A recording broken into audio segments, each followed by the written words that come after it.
Hello everyone, welcome to my channel. तो अब तक हम लोगों ने पढ़ा कि कैसे नाजी पार्टी जो है जर्मन पार्लियामेंट की सबसे लार्जेस्ट पार्टी बन गई है। अब हम आगे आज की इस वीडियो में पढ़ेंगे कि कैसे जर्मनी में डेमोक्रेसी का डिस्ट्रक्शन होता है और डिक्टेटरशिप की शुरुआत। तो चलिए आगे बढ़ते हैं। इसकी शुरुआत होती है हिटलर को चांसलरशिप, जो कि कैबिनेट मिनिस्ट्री की सबसे हाईएस्ट पोजीशन होती है, उससे उसका मिलना, और ये जो सबसे ऊंची पोजीशन उसे मिलती है, इसका उसे बहुत फायदा होता है। फिर आगे हम देखेंगे कि जर्मन पार्लियामेंट की बिल्डिंग में सडनली आग लग जाती है, जो कि मिस्टीरियस आग होती है। उसके पीछे का वजह किसी को मालूम नहीं होता कि वो आग क्यों लगी है, और आग लगने के कारण वहाँ पर फायर डिक्री जो है वो स्टार्ट किया, फायर डिक्री दे दिया जाता है, और जितने भी सिविक राइट होते हैं उसे सस्पेंड कर दिए जाते हैं, जो कि वेमना रिपब्लिक द्वारा वहाँ के लोगों को दिया गया था। सारे राइट सस्पेंड हो गए हैं। अब फिर स्टार्ट होता है डिक्टेटरशिप का। फिर वहाँ पर फेमस इनेबलिंग एक्ट पास कर दिया जाता है। इनेबलिंग एक्ट पास होते ही जितने भी पावर्स हैं वो सारे पावर अब हिटलर के पास आ गए हैं, और पार्लियामेंट को साइलेंट कर दिया गया है। अब जितने भी वहाँ की जो रूल चलाई जाएगी वो डायरेक्ट हिटलर के डिग्री के द्वारा चलाई जाएगी। अब कोई भी पार्लियामेंट में डेमोक्रेसी की जैसा डिस्कशन नहीं होगा। अब सीधे जो हिटलर चाहेगा वो रूल वो बनाएगा, और वैसे ही वहाँ की रूल चलेगी। अब जो डेमोक्रेसी में एक तरीके से रूल बनाया जाता था सबकी सर्वसम्मति से, वो नहीं होगी। अब जो हिटलर और नाजी पार्टी चाहेगी वही रूल वहाँ चलेंगे।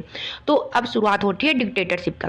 अब हिटलर पावर में आ गया है, तो सबसे पहला काम वो ये करता है कि उसके अपोजिशन में जितने भी अपोजिशन पार्टी अपोजिशन लोग रहते हैं उन्हें हटाना शुरू कर देता है, उनका रिप्रेशन करना शुरू कर देता है। इसके लिए वो उन लोगों को बिना कोई कार्रवाई किए उन्हें डिटेन कर देता है और कंसंट्रेशन कैंप में भेज दिया जाता है। कंसंट्रेशन कैंप एक एरिया होता है जहाँ पर लोगों को आइसोलेट किया जाता है, जहाँ पर बिजली की तारों से फेंस की हुई एरिया होती है।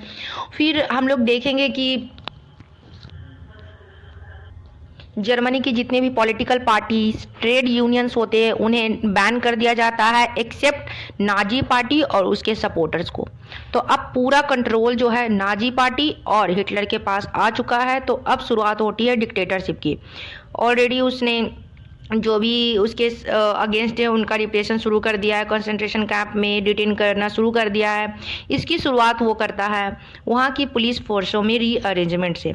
उसने वहाँ कुछ और ख़ास फोर्सेस ऑर्गेनाइज किए, जैसे कि सीक्रेट स्टेट पुलिस, जो कि काम करता था वहाँ की लोगों पर नज़र रखने के लिए कि वहाँ के लोग और वहाँ की सोसाइटी उस तरीके से चल रही है कि नहीं जैसा नाजी चाहते हैं, जैसा नाजी पार्टी चाहता है, नाजी जैसा लोग चाहते हैं वैसे चल रही है कि नहीं। और criminal police and security services, ये इस तरह के कुछ police forces, the protection squad, इस तरह की फोर्सेस को तैनात कर दिया जाता है। इन सब फोर्सेस के कारण ही सबसे खतरनाक राज्य में माना जाता है जर्मनी उस वक्त का। फिर हम आगे बढ़ते हैं। फिर हम जानेंगे कि ये तो रही बात कि उसने कैसे पावर एक्वायर किया, कैसे वहाँ पर डिक्टेटरशिप आई, और कैसे उसने वहाँ के जो भी उसके सपोर्ट में नहीं थे उन्हें उसने हटाया।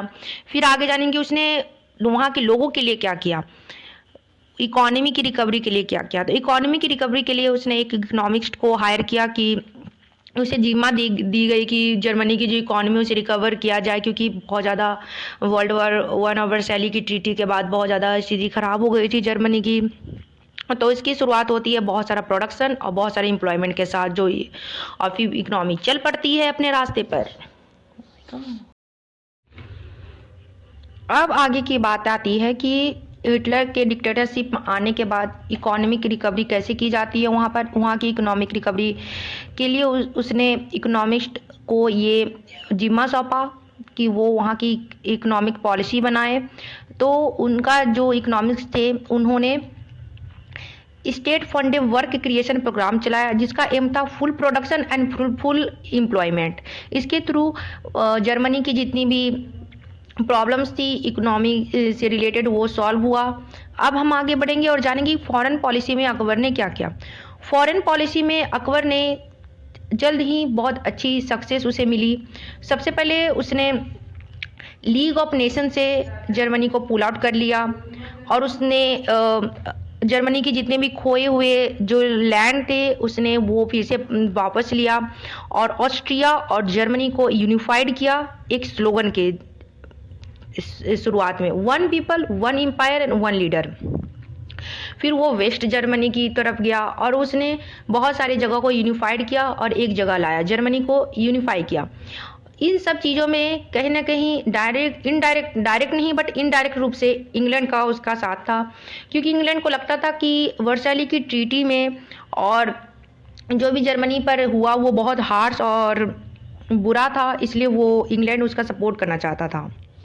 इन सब के बाद हिटलर यही नहीं रुका, उसने बहुत ज़्यादा इन्वेस्टमेंट शुरू किया रीआर्ममेंट में, जिसके अगेंस्ट उसके जो हायर किए गए इकोनॉमिस्ट थे उसने उसे एडवाइस भी दिया कि ऐसा ना करे, क्योंकि ऐसा करने से जो स्टेट है वो डिफिसिट में चला जाएगा, उन्हें फाइनेंशियली प्रॉब्लम होगा, इसका डर है। लेकिन पता है हिटलर एक डिक्टेटर था, वो किसी की ना नहीं सुनता था, उसके अगेंस्ट वो कोई उसके अगेंस्ट जाए वो उसे पसंद नहीं था। तो इसकी ये परिणाम हुआ कि जो इकोनॉमिस्ट थे उन्हें जर्मनी छोड़ के जाना पड़ा।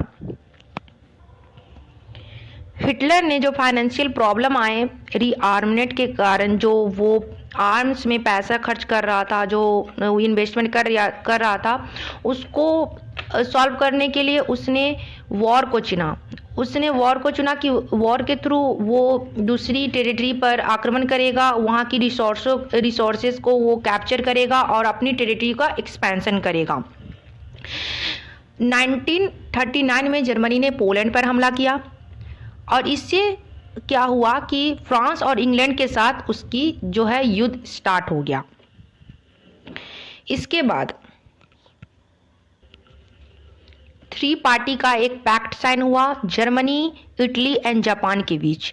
इससे हिटलर का जो इंटरनेशनल पावर है उसका स्ट्रॉन्ग हुआ और जितने भी वो जगह जीत रहा था वहाँ पर वो पपेट रिजाइम उसने वहाँ पे इस्टेब्लिश किया, जो कि नाजी जर्मनी के सपोर्ट से वो रूल करते थे और उसी के अकॉर्डिंग वो चलते थे।